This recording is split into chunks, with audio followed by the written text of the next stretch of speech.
Sa lahat po ng variant ng Yamaha Mio, ito, kailangan po natin gawin to dahil kasama po yan sa periodic maintenance ng ating motor na inspeksyonin po natin itong ating B-belt pag umabot na po ng 6,000 km yung tinakbo nitong ating motor. At the same time ay isabay na rin po natin yung pag-inspection ng ating air filter. Ito namang air filter natin ay every 3,000 km naman po ay kailangan po natin siyang inspeksyonin. Para naman po ma-inspection natin yung ating filter at B-belt at sama na rin po natin yung ating CVT, ay kailangan po natin tanggalin itong cover na to ng ating air filter at cover po ng ating CVT. So dito hindi na po tayo gagamit ng impact wrench. Kung wala po kayo ay pwede na po tayong gumamit ng mga conventional tools lamang tulad po nitong ating llabe na size 10 at size 8.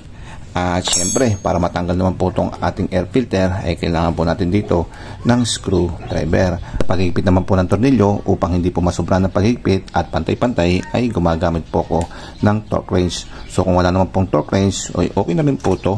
Basta nasa tamang higpit lang po ang inyong gagawin.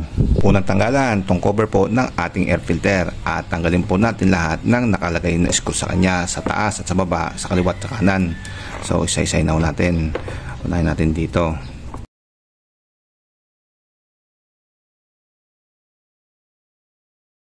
After po natin matanggalan ng screw ay pwede na po natin tanggalin yung cover ng ating air filter. So na po siya at ma-inspect na po natin itong ating air filter at marumi na po siya. So kailangan na po natin itong linisin. At the same time yung kanyang pinaka housing kailangan na po natin itong malinis. Then sunod po natin yung filter ng ating CVT at ito size 10 lamang po to at 4 na tornilyo lang yung ating tatanggalin. After po natin matanggalan ng tornilyo, ito pwede na po natin siyang tanggalin tong ating cover. At the same time ay ma-inspection din po natin yung ating air filter at malinis na rin po yung kanyang pinaka housing or casing. Then ito, pwede na muna po natin itong itabi muna at linisin. Pwede na po nalalagyan at tatanggalin na po natin yung bolt ng ating CVT. At kung gusto nyo naman po kung saan nyo po siya tinanggal ay doon nyo rin po siya ibabalik, ay kumuha po kayo ng kanyang parisan kung saan po natin itutusok itong ating mga tornilyo.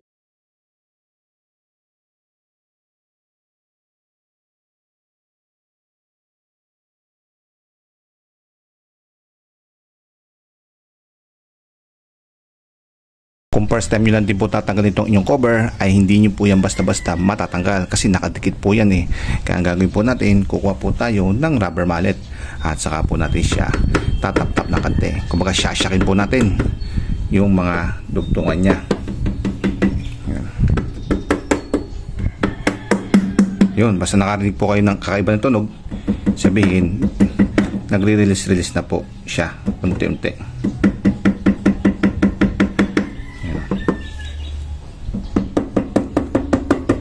Yun mga pare ko rumilis na po siya at pwede na po natin tanggalin tong ating dalawang tornilyo at mahuhugot na po natin tong ating cover.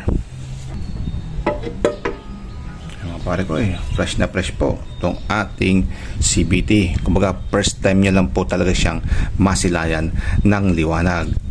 So ito mga pare ko, ini-inspection na po natin tong ating belt at hindi lang po belt yung ating ini-inspection dahil ini-inspection din po natin yung paligid kung may tagas po tong ating oil seal o kaya naman po ay may bayawang na tong ating drive base.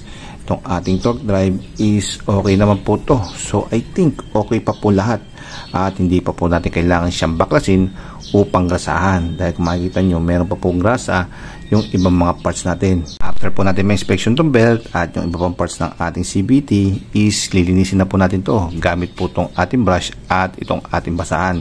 Kasi ang style po ng paglilinis ko sa ating CVT ay hindi po tayo gumagamit dito ng tubig. So ayoko po, bawal na bawal po yan. At ang ginagawa ko is dry cleaning lamang. Kasi alikabok lang yan Basta lagi ka lang maglilinis dito. Hindi ho yan basta-basta magdudumi. Ito nyo, alikabok lang At pulbos-pulbos lang yung ating dumi rito. Ayun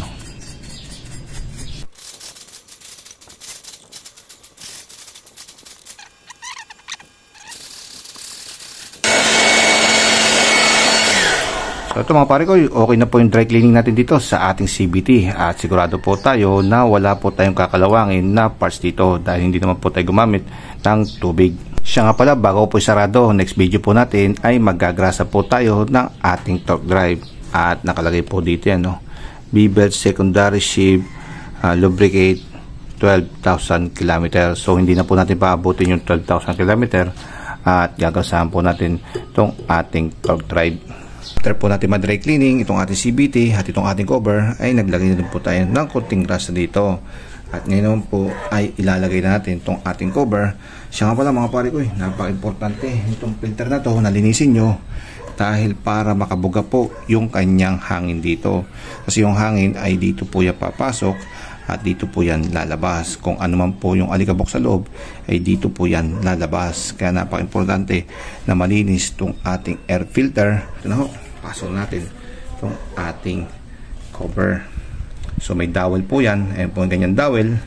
Kita nyo, i-flat nyo lang, lapat.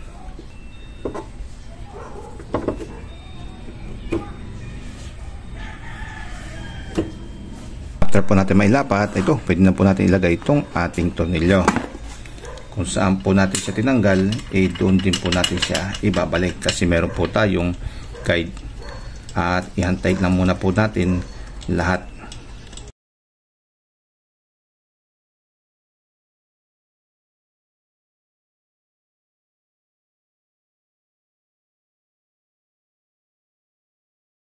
After po natin mahantay lahat, gamit po itong ating torque wrench at a torque of 7 Newton meter, ay hihigpitan na po natin lahat ng ating tornilyo.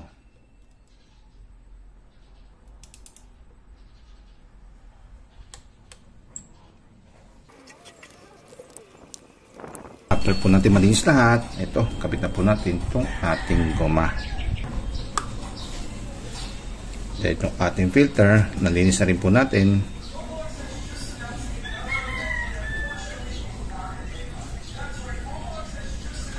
At itong kanyang cover. At ilagay na po natin itong 4 na tornilyo.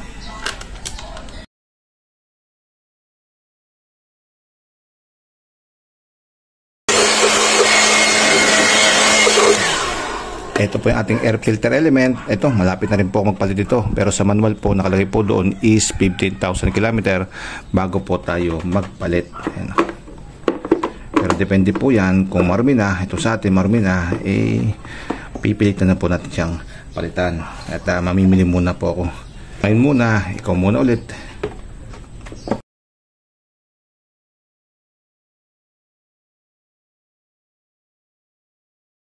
So ganyan-ganyan lang po mag-inspect ng ating B-belt at ng ating CVT ng ating scooter. So paalam sa inyo mga pare ko. Until next time, paalam.